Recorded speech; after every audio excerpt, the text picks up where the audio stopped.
এখন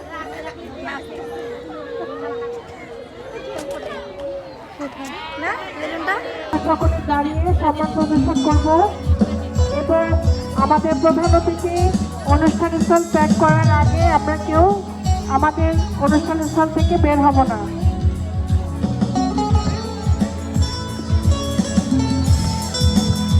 যেমন খুশি তেমন সাজো, যেসব শিক্ষকদের দায়িত্বে রয়েছে তারা হলেন মিরাজ ভাই,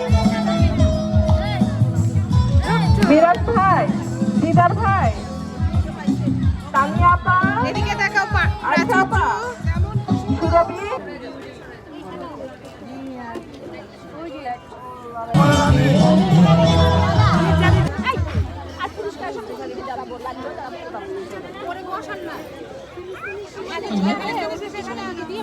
বসেন এতক্ষণ দাঁড়ায় থাকতে পারবে। এদিকে সামনে আগাই নেন তানিয়া আপা, এদিকে সামনে আগাই দেন চেয়ার।